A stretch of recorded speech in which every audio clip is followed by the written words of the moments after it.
नमस्कार साथियों, मैं सीमा गुप्ता आज आप सभी के बीच आधुनिक भारत के इतिहास में बंगाल विभाजन से संबंधित वे तमाम महत्वपूर्ण जानकारियां देने वाली हूं जो कि आप सभी के परीक्षा के लिए अत्यंत ही उपयोगी है। साथियों, सर्वप्रथम मेरे द्वारा बंगाल विभाजन के संबंध में भी तमाम तथ्यात्मक विश्लेषणात्मक अध्ययन सामग्री आप सभी के बीच इस रेडियो क्लासेस के माध्यम से उपलब्ध कराया जाना है। तदुपरांत मेरे द्वारा यह प्रयास रहेगा कि जितने भी पूर्व के question IAS, PCS, RO, ARO और अन्य प्रतियोगी परीक्षाओं में पूछे गए हैं उन सभी के बारे में आप सभी के समक्ष डिस्कस करना और इसके साथ साथ जो आगामी परीक्षा के लिए अत्यंत ही उपयोगी फैक्ट हैं उन्हें न सिर्फ बताना बल्कि किस बिंदु पर आप ज़्यादा फोकस करें इस चीज़ पर भी प्रकाश डालना है। तो आइए आरंभ करते हैं आज के इस रेडियो क्लासेज में बंगाल विभाजन। साथियों, एक लेफ्टिनेंट गवर्नर के अधीन बंगाल का सूबा असमान जनसंख्या, विभिन्न भाषाओं और बोलियों वाला इलाका था।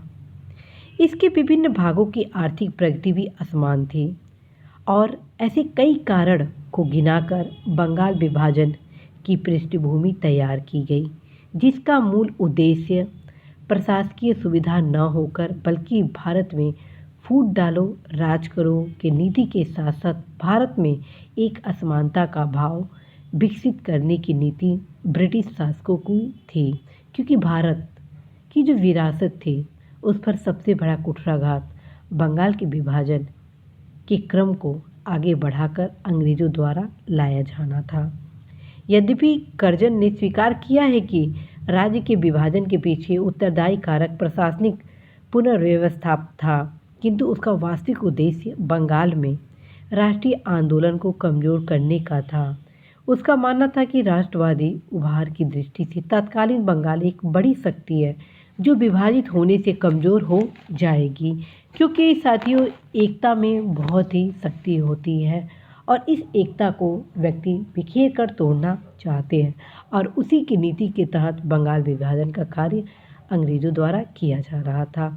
अच्छा, अब मैं आगे इस कड़ी को आगे बढ़ाती हूँ और बंगाल विभाजन के उद्देश्य जो थे उसको मैं आप सभी के समक्ष बताती हूँ। मूल बंगाल में बंगालियों की आबादी कम करके उन्हें अल्पसंख्यक बनाना था। ठीक है, फिर से सुने, मूल बंगाल में बंगालियों की आबादी कम करके उन्हें अल्पसंख्यक बनाना था। मूल बंगाल में 1,70,00,000 बंगाली तथा 3.70 करोड़ उड़िया एवं हिंदी भाषी लोगों को रखने की योजना थी। और दूसरा इसका उद्देश्य क्या था? इसके पीछे धार्मिक विभाजन का भी उद्देश्य था। बंगाल का विभाजन कर ढाका को बहुसंख्यक मुस्लिम आबादी वाले प्रांत की राजधानी बनाना था। इससे पूर्वी बंगाल में मुस्लिम एकता स्थापित होती। कर्जन ने फरवरी 1904 में ढाका में भाषण करते हुए कहा भी था कि बंगाली मुसलमानों को एकता का एक ऐसा अवसर प्रदान किया जा रहा है जो मुसलमान सूबेदारों और बादशाहों के समय भी उन्हें नसीब नहीं था। इस विभाजन में बंगाल को 2 भागों में बांटा जाना था। एक भाग में पश्चिम बंगाल, बिहार, राजशाही तथा चटगांव के जिले थे। असम को 1874 में ही बंगाल से अलग किया जा चुका था। ये चीज़ आप जरूर ध्यान में रखेंगे। गृह सचिव रिस्ले ने सर्वप्रथम 3 दिसंबर 1903 के पत्र में पहली बार इस योजना को घोषित किया। तभी से इस योजना का विरोध प्रारंभ हो गया। किस योजना का? बंगाल विभाजन का। ठीक है, पहले 2 महीने में ही इसके विरोध में ढाका, मेमनसिंह तथा चटगांव जिले में 500 बैठक हो गई। सुरेंद्र नाथ बनर्जी, कृष्णमित्र, पृथ्वीचंद्र राय आदि ने अनेक लेख लिखे बंगाल विभाजन के संबंध में। ठीक है, 19 जुलाई 1905 को बंगाल विभाजन की घोषणा कर दी गई, परंतु यह विभाजन 16 अक्टूबर 1905 से प्रभावी हुआ। साथियों, क्वेश्चन बनता है 19 जुलाई 1905 को बंगाल विभाजन की घोषणा कर दी गई, अर्थात बंगाल विभाजन की घोषणा कब कर दी गई? 19 जुलाई 1905 को। लेकिन ये प्रभावी किस तिथि से हुआ? तो 16 अक्टूबर 1905 से। ठीक है, ये चीज़ जरूर आप ध्यान में रखेंगे। कांग्रेस तथा अन्य उदारवादी, जी हाँ साथियों, कांग्रेस तथा अन्य उदारवादी नेताओं के विरोध असफल हो गए।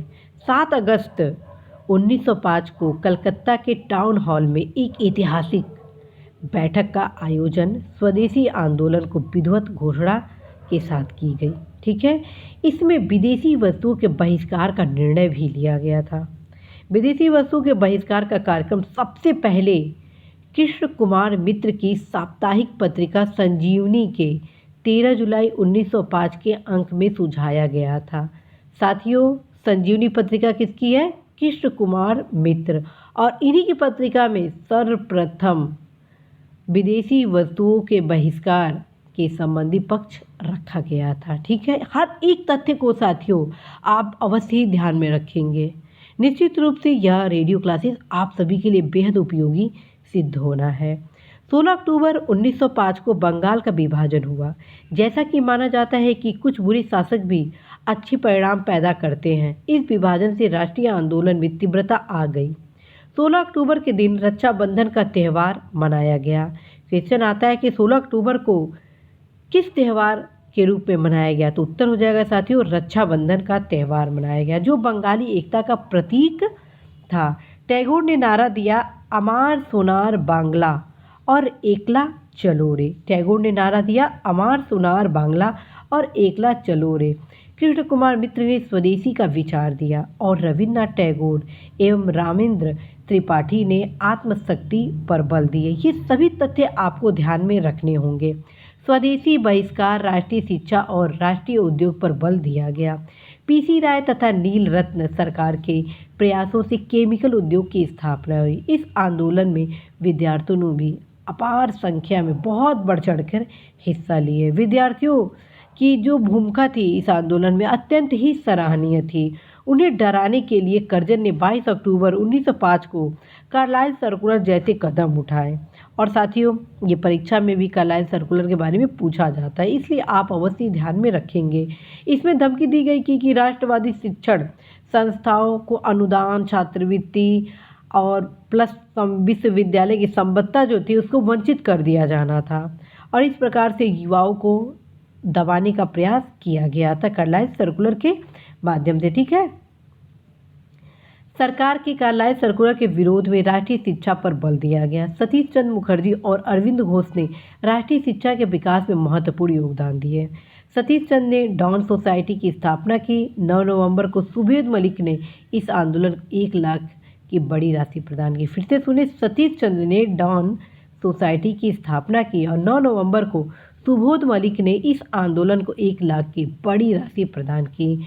वारिसाल में स्थित अश्वनी कुमार दत्त की बांधव समिति ने अपनी प्रथम वार्षिक रिपोर्ट में 89 न्यायिक समितियों के माध्यम से 523 ग्रामीण विवादों को सुलझाने का दावा किया था। तो साथियों, ये जो बंगाल का विभाजन था वो आप सभी प्रतियोगी परीक्षाओं के लिए अत्यंत ही महत्वपूर्ण है। आप हर एक फैक्ट को बहुत ही ध्यान से सुनेंगे।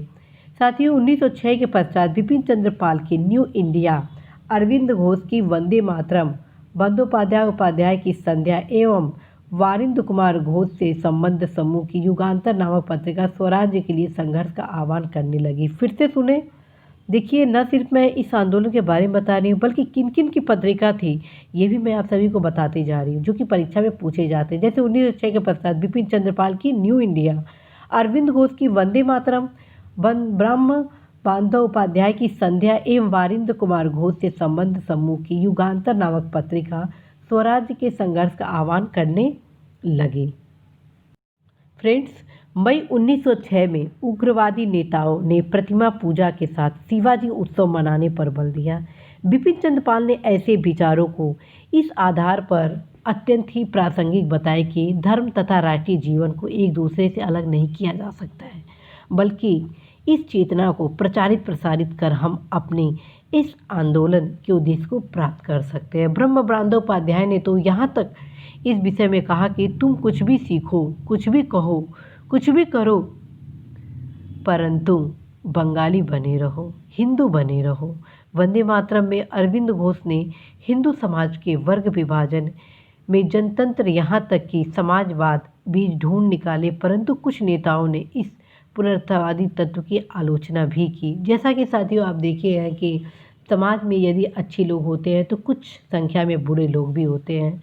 ठीक, तो संजीवनी तथा प्रवासी जैसे ब्रह्म समाजी पत्रिकाएं पोंगा पंथ की आलोचना करती थी और स्पष्ट घोषणा की कि जो देशभक्ति हमारे अतीत को गौरवमंडित करती हो और उसे सुधार की आवश्यकता से परे समझती हो और जो धर्म प्रगति करने की आवश्यकता को अस्वीकार करती हो वह एक व्याधि है।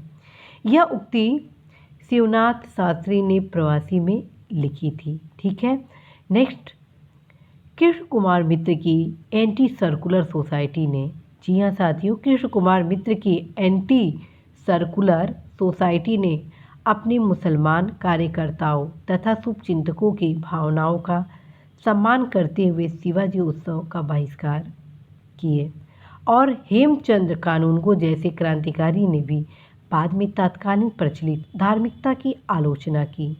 एंटी सर्कुलर सोसाइटी एकमात्र ऐसी समिति थी जिनमें कई महत्वपूर्ण मुसलमान नेता जैसे लियाकत हुसैन, अबुल हुसैन, अब्दुल गफूर आदि जुड़े हुए थे। रविन्द्रनाथ टैगोर ने अपने 2 उपन्यास गोरा और घरे बैरे में इसका सजीव चित्रण किया। साथियों, ये कई बार गोरा और घरे बैरे उपन्यास के बारे में परीक्षा में पूछा गया, तो आप अवश्य हर चीज़ को ध्यान में रखेंगे। साथियों, अब मैं आप सभी के बीच उदारवादी और उग्रवादी के बीच जो मतभेद थे वैचारिक आदि, उन सभी पक्ष को आप सभी के बीच लाना चाहती हूँ, क्योंकि बंगाल विभाजन से यह भी अटूट नहीं है, अर्थात इसका भी संबंध जुड़ा हुआ है। अब आप देखिए कैसे जुड़ा है।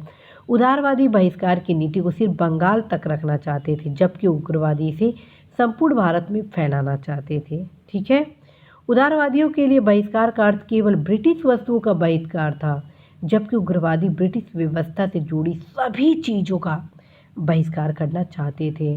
व्यक्तियों की टकराहट भी इसमें आप देखेंगे। तिलक के शिष्य आगरकर राणाडे के खेमे में चले गए। गोखले, फिरोज शाह मेहता और आगरकर के गुट से तिलक का व्यक्तिगत विरोध था। महाराष्ट्र और बंगाल के उग्रवादी एक दूसरे के निकट आते चले गए। 1905 ईस्वी के बनारस अधिवेशन की अध्यक्षता गोपाल कृष्ण गोखले ने की। ध्यान रखिएगा, ये कई बार क्वेश्चन परीक्षा में पूछा गया है कि 1905 के बनारस अधिवेशन की अध्यक्षता किसने की, तो उत्तर हो जाएगा साथियों गोपाल कृष्ण गोखले ने। कई बार क्वेश्चन आता है कि 1905 में कांग्रेस का अधिवेशन कहाँ हुआ, तो फिर हो जाएगा साथियों उत्तर बनारस में हुआ। ठीक है, तो इस प्रकार साथियों इस फैक्ट के लाइन से माध्यम से आप 3 क्वेश्चन की तैयारी किए। इसी अधिवेशन में स्वशासन का प्रस्ताव पारित किया गया। 1904 ईस्वी में कलकत्ता अधिवेशन में विरोध स्पष्ट हो गया और घोष ने अध्यक्ष पद के लिए तिलक का प्रस्ताव किया, किंतु फिरोज शाह मेहता ने दादा भाई नौरोजी को अध्यक्ष पद के लिए आमंत्रित किया। ध्यान से सुनिए, फिर से मैं बता रही हूँ, 1906 ईस्वी में कलकत्ता अधिवेशन में विरोध स्पष्ट हो गया। घोष ने अध्यक्ष पद के लिए तिलक का प्रस्ताव किया, किंतु फिरोज शाह मेहता ने दादा भाई नौरोजी को अध्यक्ष पद के लिए आमंत्रित किया, किंतु उग्रवादियों के दबाव में स्वराज, स्वदेशी, बहिष्कार और राष्ट्रीय शिक्षा के 4 भारी भरकम प्रस्ताव पारित किए गए। पहली बार औपचारिक रूप से स्वराज की मांग कलकत्ता अधिवेशन में उठाई गई।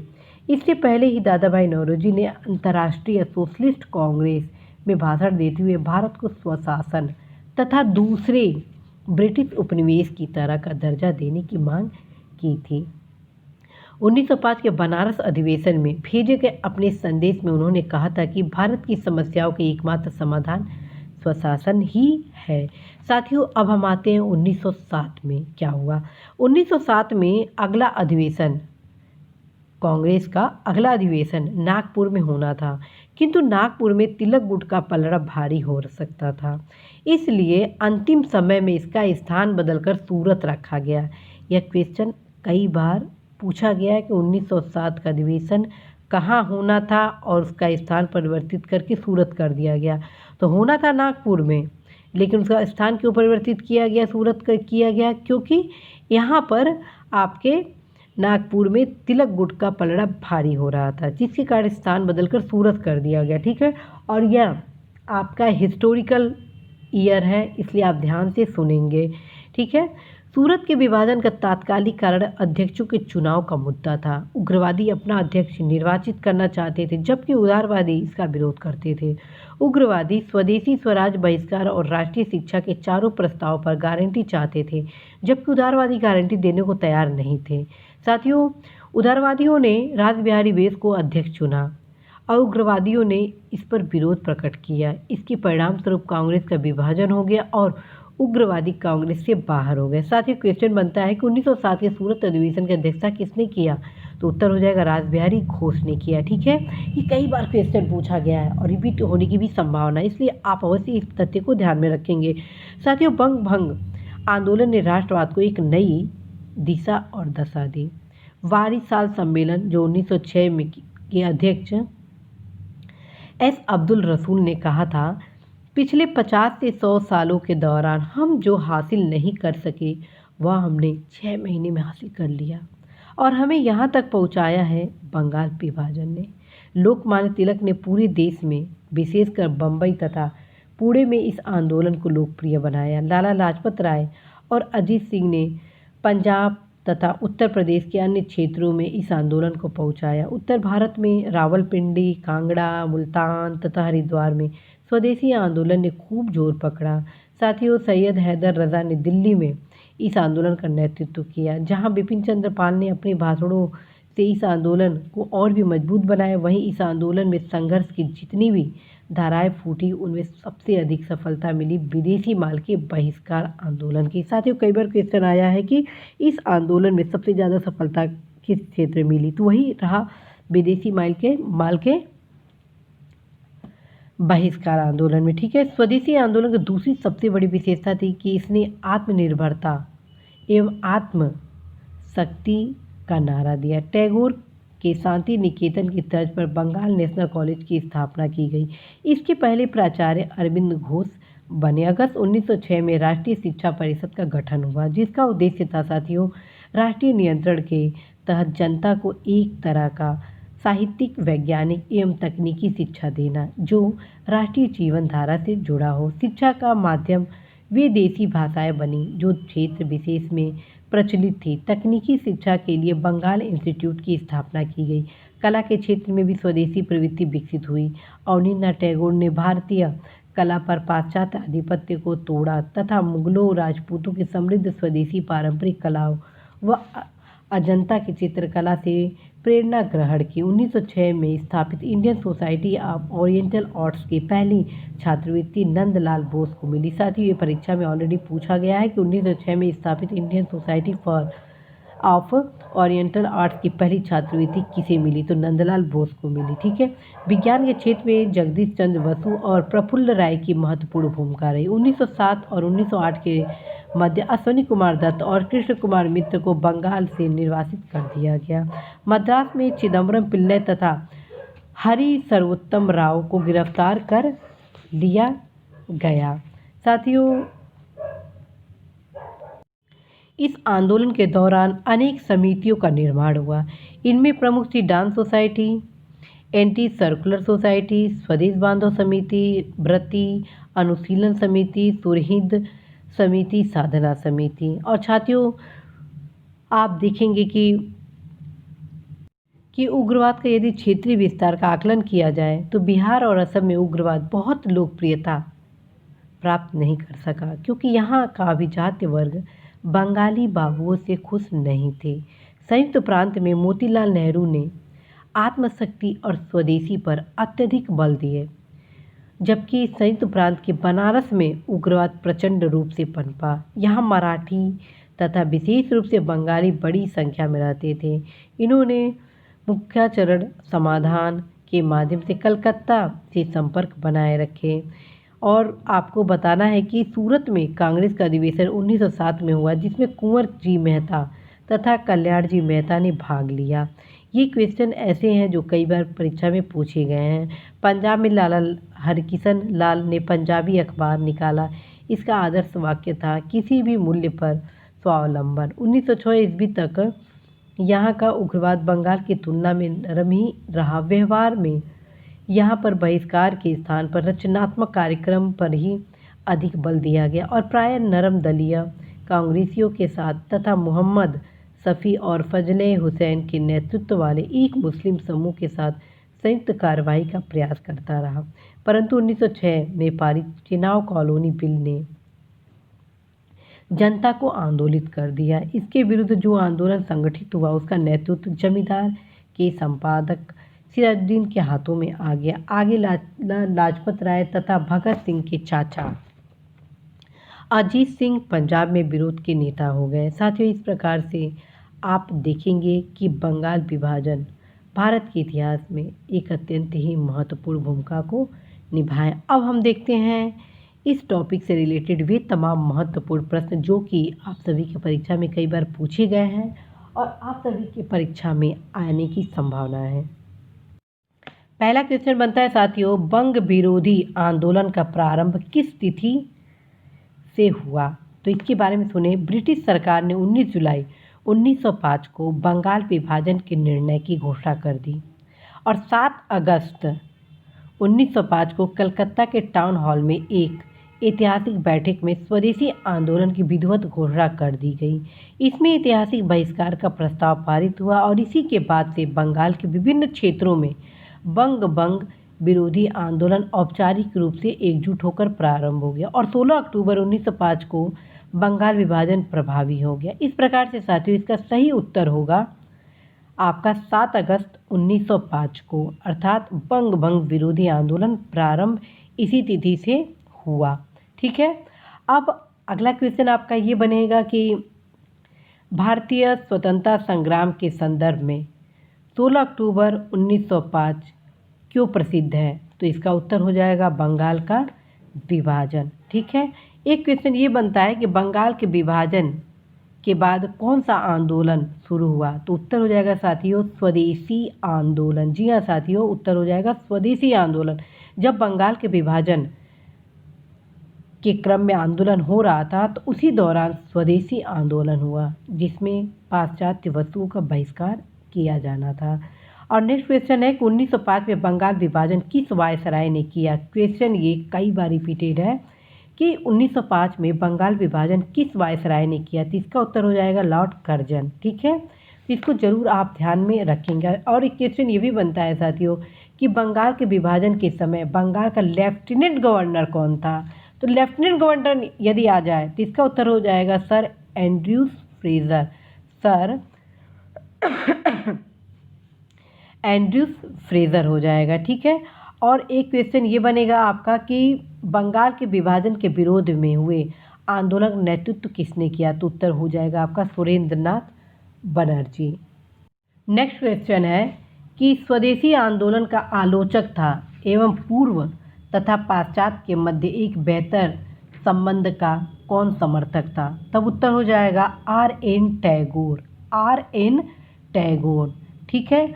और नेक्स्ट क्वेश्चन है साथियों, बंगाल में ब्रिटेन की वस्तुओं के बहिष्कार का सुझाव सर्वप्रथम किसने दिया?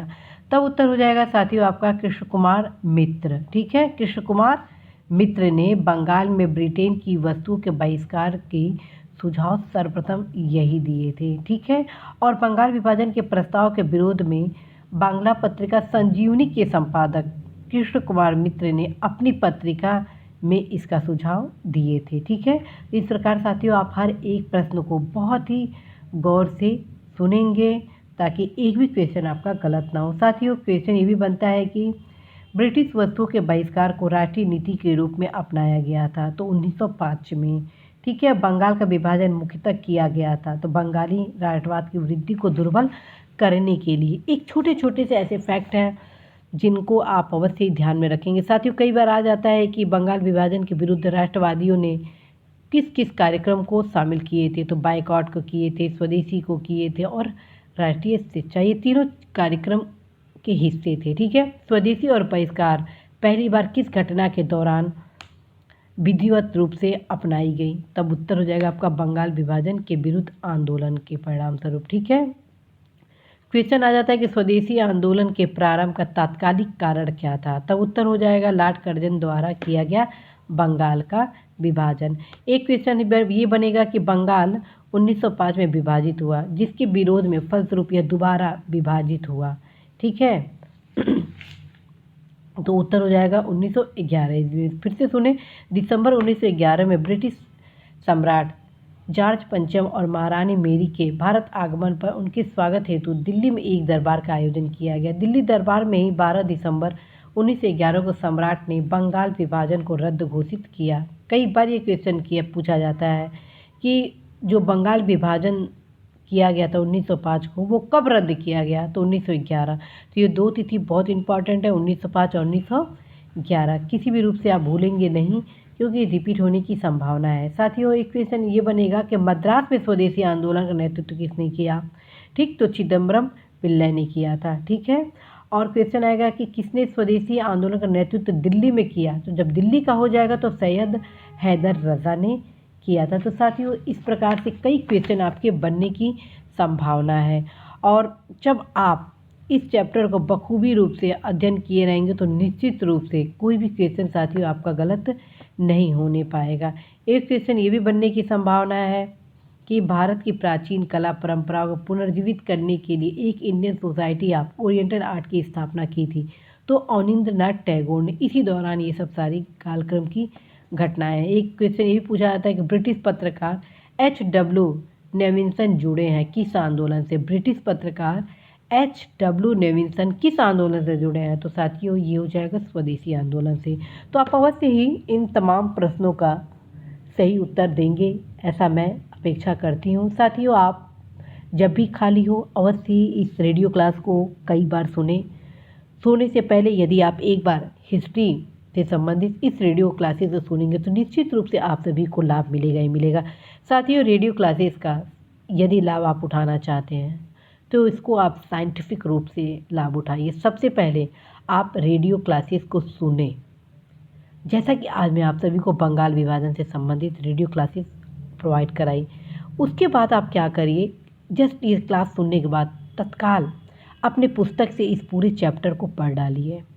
इससे क्या होगा साथियों, पहले आप सुने किस प्रकार का प्रश्न बना, तमाम पक्षों को आप ढंग से सुन लिए, फिर आप पढ़ेंगे। उसके बाद साथियों आप सेल्फ टेस्ट सीरीज़ अपना बनाएंगे। साथियों, यदि ये क्रम आप अपनाते हैं तो निश्चित रूप से देश की कोई भी परीक्षा हो, चाहे वो IAS हो, RO हो, ARO हो, PCS हो, आप बहुत ही सहजता के साथ हर प्रश्नों का सही उत्तर देंगे। साथियों, इसी आशा विश्वास के साथ मैं सीमा गुप्ता आज विदा लेती हूँ कि निश्चित रूप से आप अपने लक्ष्य में सफल होंगे। नमस्कार।